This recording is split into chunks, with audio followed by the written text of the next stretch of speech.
একজন মুসলমান অপর মুসলমানের বিপদে এগিয়ে আসতে হবে, সর্বোচ্চ সহযোগিতা করতে হবে। এটা ঈমানের দাবি, ইসলামের দাবি। এ সংক্রান্ত আমি কয়েকটা হাদিস আপনাদের সামনে তুলে ধরছি। মুমিনের যখন বিপদ, কোনো মুমিন যখন বিপদের মধ্যে পড়ে, কিয়ামতের দিন অপর মুমিন যে নাকি তাহাকে সাহায্য করবে, সহযোগিতা করবে, তার বিপদে এগিয়ে আসবে, আল্লাহ তাআলা ওই মুমিন ব্যক্তিকে কিয়ামতের ময়দানে সে কোনো মুসিবতে পড়লে আল্লাহ তাআলা নিজে তাকে ওই মুসিবত থেকে রক্ষা করবে। এর চেয়ে বড় আর সুসংবাদ কি হতে পারে? আজকে যারা এই বন্যা কবলিত এলাকার মধ্যে আছেন, বিভিন্ন সংকটের মধ্যে ভুগতেছেন, আপনি আপনার জায়গা থেকে আপনি যতটুকু সহযোগিতা করতে পারেন তাদের সহযোগিতা এগিয়ে আসেন। এটার কারণে কিয়ামতের ময়দানে আপনার কোনো সহযোগিতার প্রয়োজন পড়লে স্বয়ং রব্বে কারীম আপনার সহযোগিতা এগিয়ে আসবেন। আল্লাহর হাবিব সাল্লাল্লাহু আলাইহি সাল্লাম বলেছেন, সহিহ বুখারী শরীফের 2442 নম্বর হাদিস, মান কানা ফি হাজাতি আখিহি কানা আল্লাহু ফি হাজাতিহি। কোনো ব্যক্তি যখন মুসলমান ভাইয়ের প্রয়োজনের সময় এগিয়ে আসে, আল্লাহ তাআলা তার প্রয়োজনে এগিয়ে আসবে। ওয়া মান ফাররাজা আন মুসলিমিন কুরবাতান ফাররাজাল্লাহু আনহু কুরবাতান মিন কুরবাতি ইয়াউমিল কিয়ামা। যখন কোনো ব্যক্তি যখন কোনো মুসলমান থেকে যে কোনো বলা মুসিবত, কোনো কষ্ট যখন দূর করে দেয়, আল্লাহ তাআলা কিয়ামতের ময়দানে তার থেকেও কষ্ট দূর করে দেয়। তাহলে মুসলমান ভাই, আমার আপনার কি এগিয়ে আসা দরকার নয়? এক নম্বর। 2 নম্বর হাদিস, মুমিনের সহযোগিতায় লিপ্ত হওয়া ব্যক্তিকে আল্লাহ তাআলা কুদরতিভাবে সাহায্য করেন। আল্লাহ তাআলা সাহায্য করেন। আল্লাহর হাবিব সাল্লাল্লাহু আলাইহি সাল্লাম সহিহ মুসলিম শরীফের হাদিসে এসেছে, আল্লাহর হাবিব সাল্লাল্লাহু আলাইহি সাল্লাম বলেন, আল্লাহু ফি আউনিল আবদি মা কানা আল আবদু ফি আউনি আখিহি। যতক্ষণ পর্যন্ত একজন ভাই অপর ভাইয়ের কষ্টের মধ্যে যখন সহযোগিতা করতে থাকবে, আল্লাহ তাআলাও তার কষ্টের সহযোগিতা করবেন, তাকে সহযোগিতা করতে থাকবেন। অন্য হাদিসের মধ্যে এসেছে, বিপদগ্রস্ত ব্যক্তি যারা আছেন তাদের প্রতি দয়া করলে আল্লাহ তাআলা ওই ব্যক্তির প্রতি দয়া করেন। আল্লাহর হাবিব বলেন, আর রাহিমুনা ইয়ারহামুহুমুর রহমান ইরহামু আহলাল আরদি ইয়ারহামুকুম মান ফিস সামা।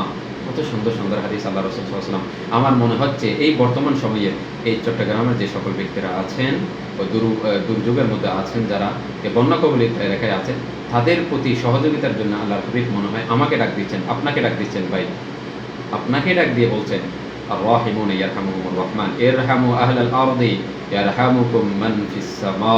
এই ব্যক্তি, এই সমাজের সম্প্রদায়েরা আপনারা রহম করেন, তাদের প্রতি দয়া করেন। ইরহামু আহলাল আরদি ইয়ারহামুকুম মান ফিস সামা। আসমানের মধ্যে যিনি আছেন তিনাকে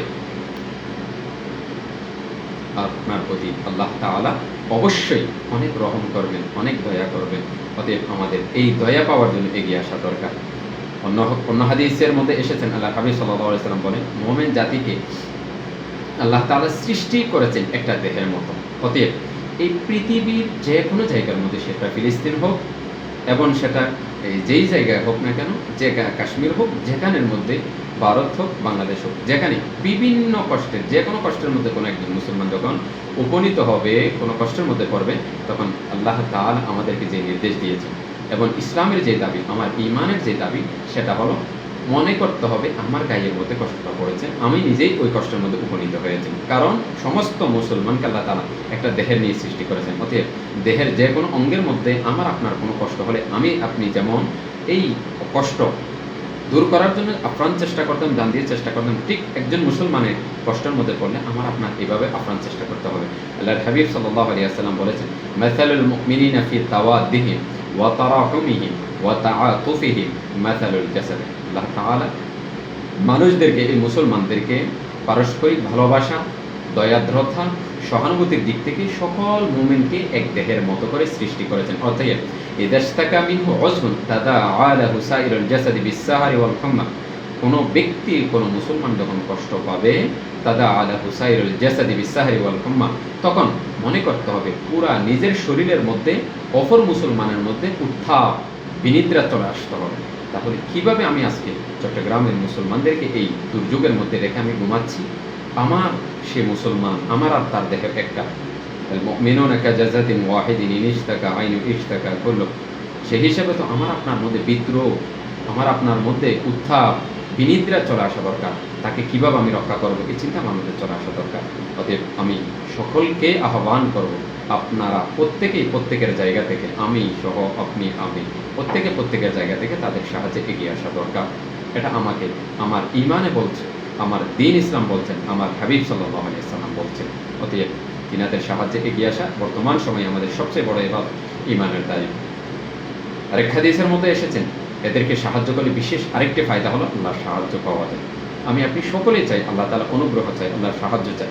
এরকম যারা দুস্থ ব্যক্তি আছেন, দুস্থদের সহযোগিতা সাহায্যে এগিয়ে আসার কারণে দুনিয়া আখিরাতে সম্মান বৃদ্ধি পায়, আল্লাহ তাআলার সাহায্য আমার উপর আসে। সেটার জ্বলন্ত প্রমাণ হলো আল্লাহর হাবিব সাল্লাল্লাহু আলাইহি ওয়াসাল্লাম যখন নবুয়তের এই মহান দায়িত্ব পেয়েছেন, তখন তিনি যখন বয় করতেছেন, বাড়ির মধ্যে আসার পরে হযরত খাদিজা রাদিয়াল্লাহু তাআলা আনহাকে যখন বলেছেন, আম্মা জান খাদিজা রাদিয়াল্লাহু তাআলা আনহা তাকে অভয় দিয়ে আল্লাহর হাবিবকে বলেছেন, ওয়াল্লাহ মা ইউখজিকাল্লাহু আবাদা, হে নবী আপনাকে আপনার প্রতিপালক কখনো আপনাকে লাঞ্ছিত করবেন। তার কারণ হিসেবে তিনি বলেছেন, লিআন্নাকা লা তাসিলুর রাহিম, কেননা আপনি তো আত্মীয়-স্বজন যারা আছেন তাদের সাথে সদাচরণ করেন। ওয়া তাহমিলুল কাল্লা, দুস্থ অসহায় ব্যক্তি যারা আছেন তাদের তো দায়িত্ব বহন করেন।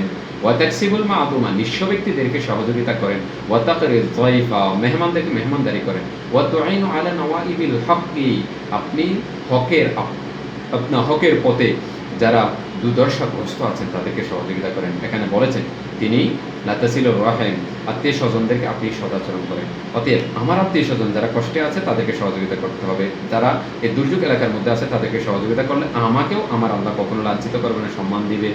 এবং ওয়া তাহমিলুল কাল্লা, সকল পৃথিবীর সকল মানুষকে বলছেন আপনি যদি সম্মান পেতে চান, আল্লাহর সাহায্য পেতে চান, লাঞ্ছনা বা ইজ্জত যদি আপনি ভোগ করতে না চান, তাহমিলুল কাল্লা, দুস্থ ব্যক্তিদের সহযোগিতা করতে হবে। ওয়া তাকসিবুল মা'দুমা, তাদেরকে টাকা পয়সা দিতে হবে।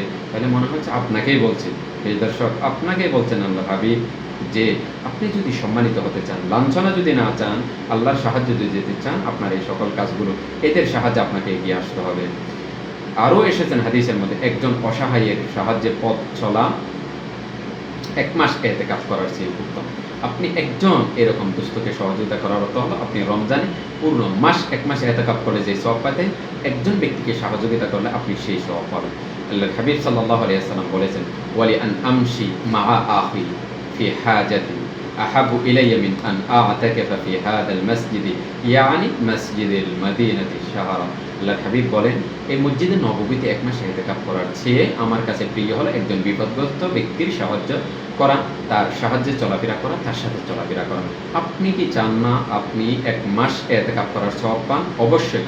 আপনি যদি চান, আমি যদি চাই, আপনাকে অবশ্যই আজকে চট্টগ্রামের বিভিন্ন অঞ্চলের এই বন্যা কবলিত ব্যক্তিদের সাহায্যে এগিয়ে আসতে হবে। সর্বশেষ আল্লাহর হাবিব সাল্লাল্লাহু আলাইহি ওয়াসাল্লামের আরেকটা কথা বলেই আমি শেষ করছি।